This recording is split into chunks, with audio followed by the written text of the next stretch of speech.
رسول اللہ صلی اللہ علیہ وسلم نے ایک بات کلی طور پہ بھی بیان کی ہے اس نماز با جماعت کے حوالے سے کہ نماز با جماعت سے ایک تو بشاشت والی بات ہے وہ اس بندے کے لیے جو وضو کر کے مسجد میں آئے، اللہ اتنا خوش ہو جاتے ہیں جیسے آپ پردیسی کو دیکھ کر، اپنے کوئی ایسا بندہ آپ کے ماں باپ یا بھائیوں میں سے پردیس گیا اور لوٹ آئے، آپ کو کس قسم کی خوشی ہوگی؟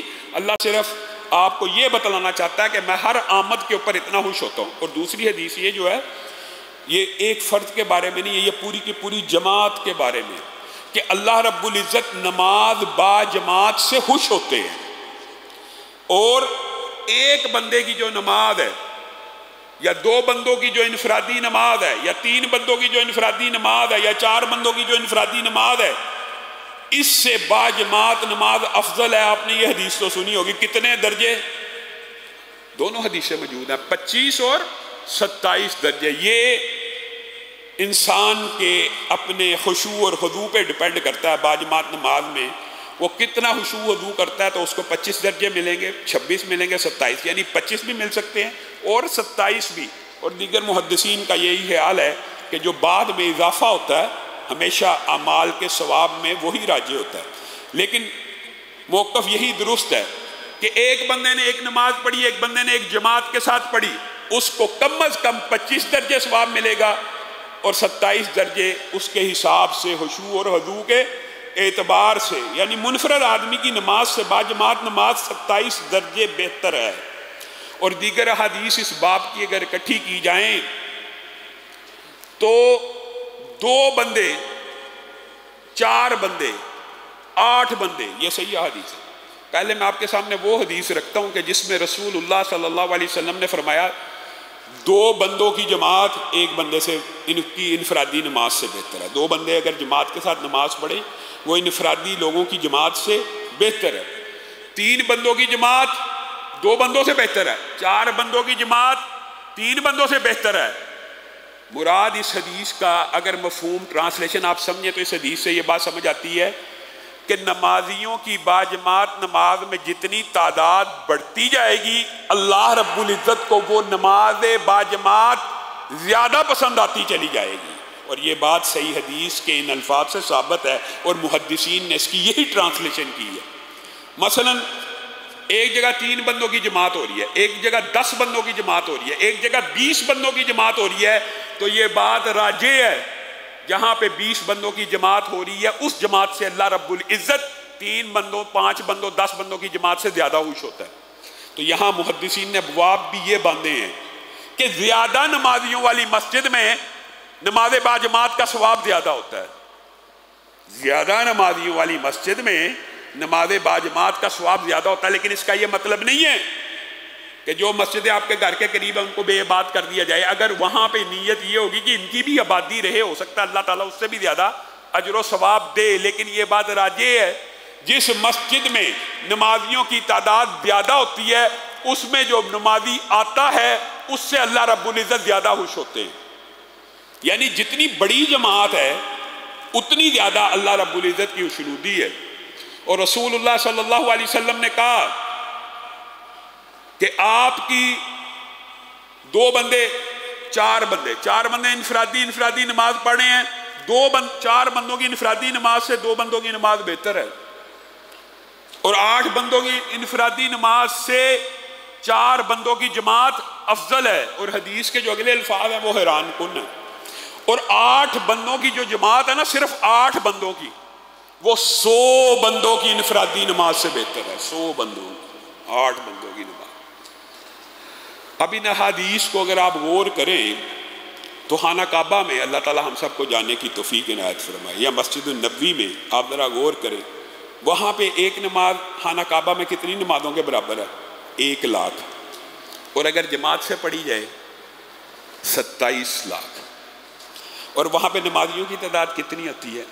لاکھوں کے اندر۔ تو وہاں پہ علی اللہ رب العزت نے آپ لوگوں کے لیے ثواب کا حصول اور زیادہ سے زیادہ نیکیوں کے حصول کے لیے یہ ایک چند کلیات بھی رسول اللہ صلی اللہ علیہ وسلم نے آپ کو سمجھائے ہوئے ہیں تاکہ آپ زیادہ سے زیادہ نیکیوں کو حاصل کریں ان احادیث کی روشنی میں۔ آگے چلیے، رسول اللہ صلی اللہ علیہ وسلم نے فرمایا، کل جو بات کر رہے تھے انہی باتوں کو آگے بڑھائیں گے، ان اللہ و ملائکتہ یصلون علی میامن الصفوف۔ کل ہم نے آپ کو کہا پہلی صف کے اوپر بھی اللہ اور اس کے فرشتے درود بھیجتے ہیں، دوسری صف والوں کے اوپر بھی، ساری صفوں والوں کے اوپر بھی، تکبیر تحریمہ سے پہلے، تکبیر اولیٰ سے پہلے جتنی بھی نمازی آ جائیں گے ان سب کے اوپر بھی صفوف الاول کا اطلاق ہوتے ہوئے درود اللہ کا بھی اور فرشتوں کا بھی آئے گا۔ لیکن یہاں پہ اس حدیث میں رسول اللہ صلی اللہ علیہ وسلم نے فرمایا، ان اللہ و ملائکتہ یصلون علی میامن الصفوف، اللہ اور اس کے فرشتے صفوں میں دائیں طرف کھڑے ہونے والوں کے اوپر درود بھیجتے۔ صحابہ جب بھی نمازوں کو باجماعت قائم کرتے تھے پہلے دائیں طرف کی صف مکمل ہوتی تھی ہمیشہ سے، اور اللہ کے فضل سے عام مسلمانوں کی مساجد میں بھی یہ روٹین ہے کہ پہلے دائیں طرف کے لوگ پورے ہوتے ہیں بعد میں۔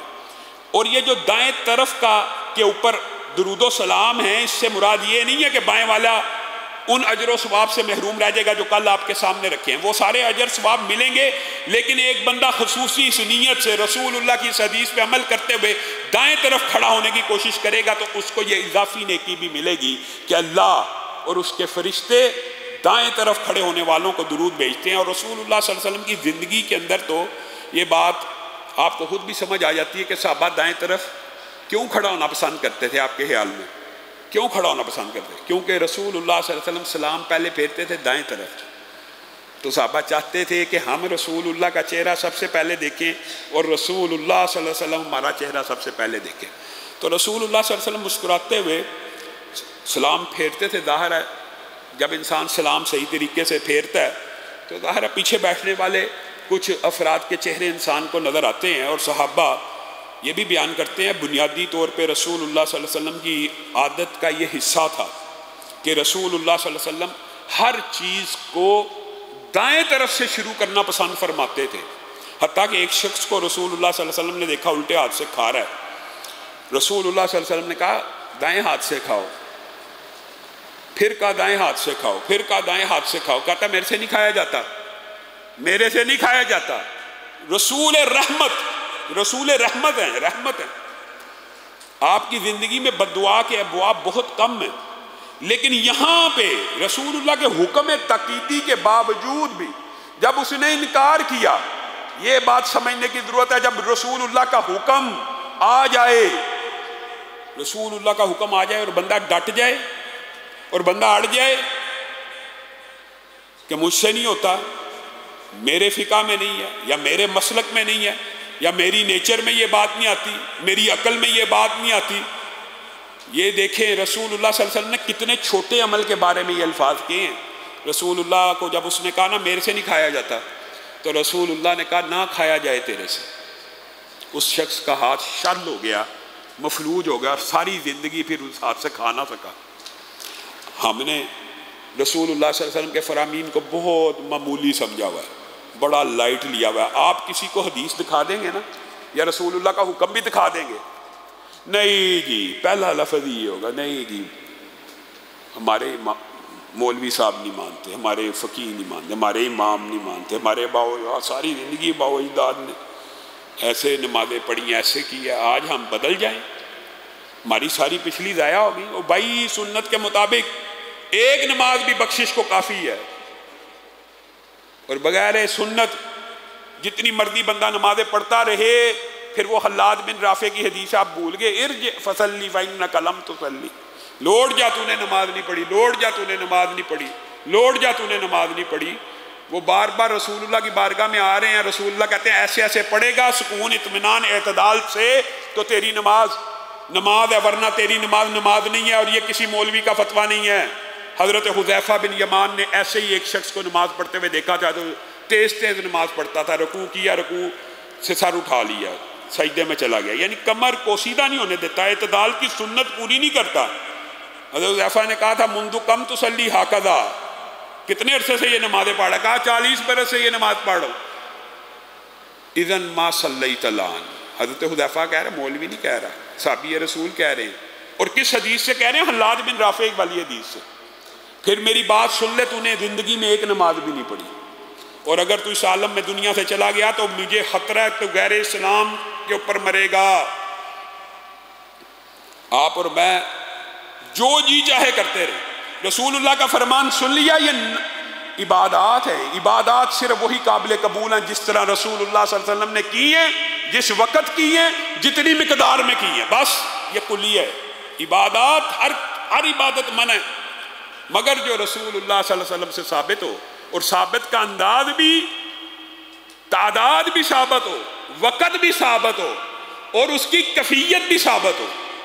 اگر تینوں چیزیں رسول اللہ کے مطابق نہیں ہیں تو آپ 2 رکعتوں کی جگہ 3 رکعتیں پڑھ کے بخشے جائیں گے۔ مقدار بھی وہی ہونی چاہیے، کیفیت بھی وہی ہونی چاہیے، وقت بھی وہی ہونا چاہیے۔ وقت آیا ہی نہیں تو نماز پڑھ لی جائے، ابھی ہم فجر کی نماز پڑھ لیں ہو جائے گی، وقت بھی وہی ہونا چاہیے۔